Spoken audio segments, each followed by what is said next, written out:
What up, Trepidators? It's me, your intrepid songwriter, chronicling my adventures as a songwriter. Because seriously, no, seriously, who does that?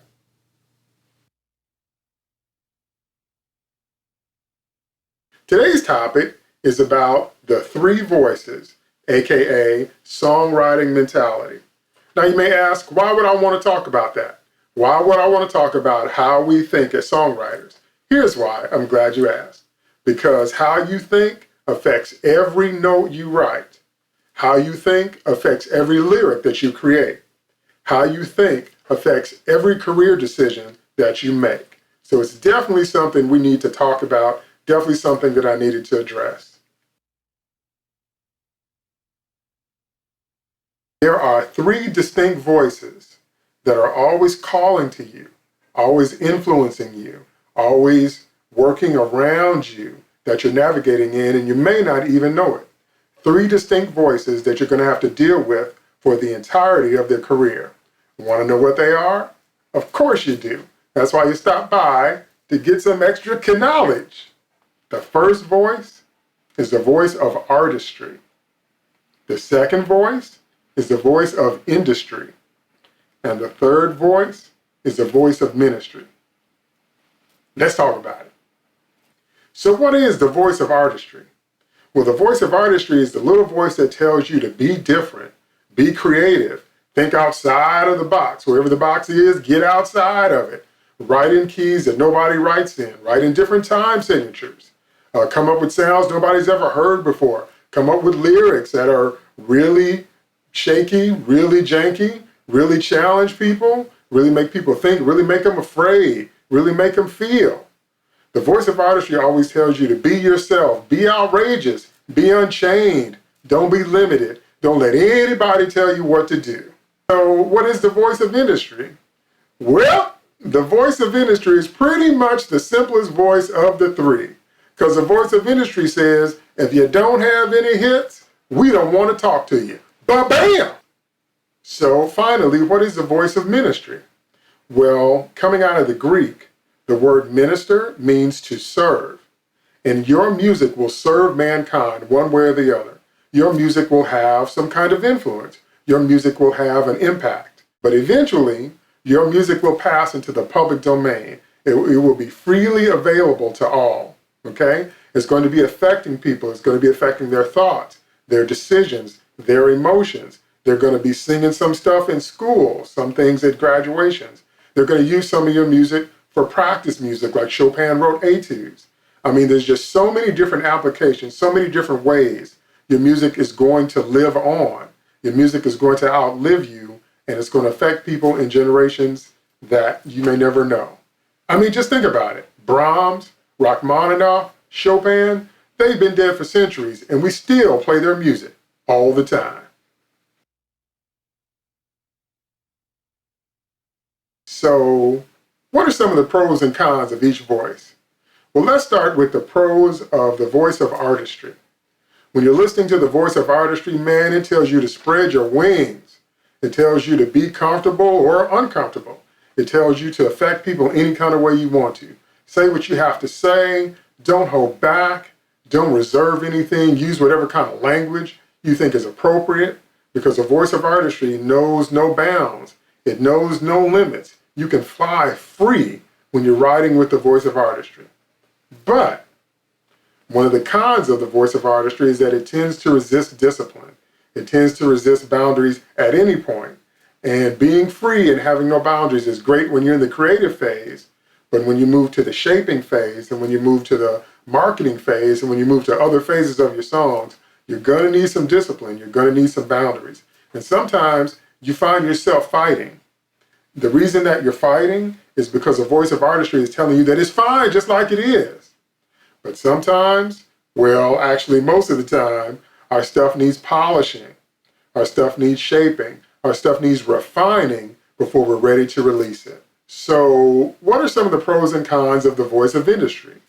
Well, once again, it's pretty simple. The conversations will go something like this. What are your chart numbers? How many hits do you have? Who have you worked with? That may seem kind of harsh, but the upside of that is that it can make you step up your game. It'll make you write better. It'll make you target your sound towards a specific genre or a specific chart position. It makes you overall a better writer. What are some of the cons?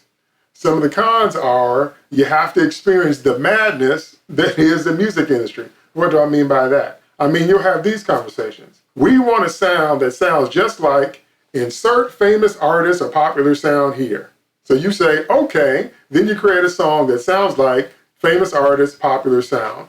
Then they say, well, that sounds too much like famous artists and popular sound. You got anything that's a little bit more unique? So it can be a frustrating experience. So let's talk about the pros and cons of the voice of ministry. Well, one of the biggest pros is you know that you're making your contribution to the world. You know for sure when you're a songwriter, you're creating something that's going to outlive you. You're creating something that's going to have an impact, that's going to roll on and move forward. I bet you didn't know you had so much power, did you? So what are some of the cons? Well, as we all know, there's always going to be people who scream, music should be free. Okay, right. So that means we have to do all the work of creating it. We have to do all the work of producing it. We have to do all the work of getting it out there, and then they're just supposed to enjoy it for free. And we don't get paid for our efforts. You name me one other profession where you can work all day, work all week, work all month, work all year, and then somebody says, well, you don't deserve to get paid. Come on, man! You will also hear people making moral arguments about your lyrical content. You'll also hear people, if they don't agree with what you're saying, or if they don't like the way you're saying it, then they're going to make moral arguments against it. And that is how the parental advisory label came into being. So what about your career choices? What about the decisions you make along the way as you're going through and developing your songwriting career? Well, I'm here to tell you, even though we have knowledge of the three voices, what will happen is somebody will come along and plant their flag in one of those voices. They'll plant their flag in one of those camps and try to convince you that their camp, that one voice, is the only one that matters. The artist will come along and say, hey, be free. Don't let anybody tell you what to say. Don't let anybody tell you how to write. Don't let anybody put you in a cage. Okay? The industry will come along and say, if you don't have any hits, we'll see you, because we're done here, son. The ministry people will come along and say, all that matters is a social impact, not being financially compensated for what you do, not, being recognized for your hard work or anything that you might want to do with your career. All that matters is how it affects people. Well, the actual truth is, it's not 1 out of 3 or 2 out of 3, it's actually all 3. As you go through your career, you're going to be going simultaneously from camp to camp, from voice to voice. Sometimes you'll be more influenced by your artistic influences in terms of what you're creating. Sometimes you're very much trying to create a commercial piece, something that you know has a better chance of selling. Sometimes you'll be creating stuff just because you're trying to make a statement, just because you're trying to impact the world around you. So it's not going to be a case where you're always in one particular camp, and you can't listen to people that tell you that, because they're going to try to move you into one of the 3, and you are constantly navigating that tumultuous sea of those 3 voices for your entire career. And then there's the sweet spot. What do I mean by the sweet spot?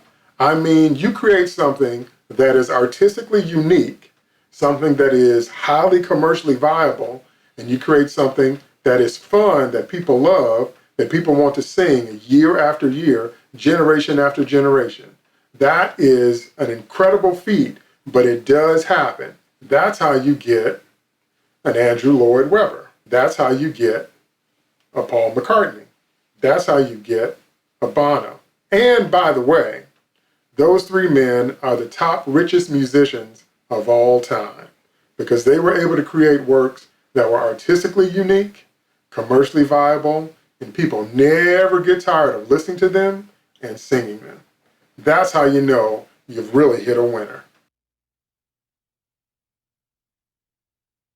So in conclusion, of course I want you to pay attention to all we've talked about.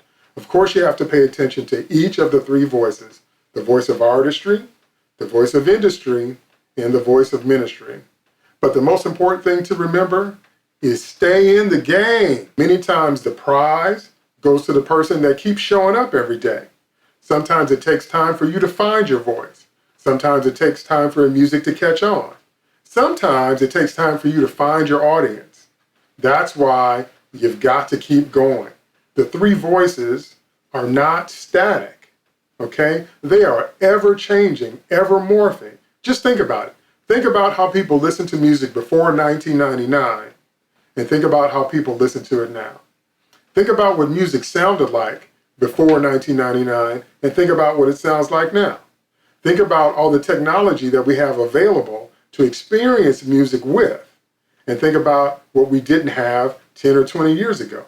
It's ever changing, it's ever morphing, it's always growing. That's why you can't give up. Also, think about this. Johann Sebastian Bach died in 1750, and we still play his music every single day.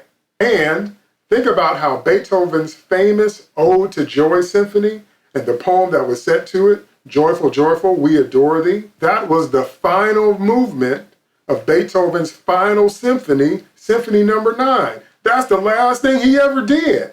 The last thing he did on this earth is still popular to this day. Stay in the game.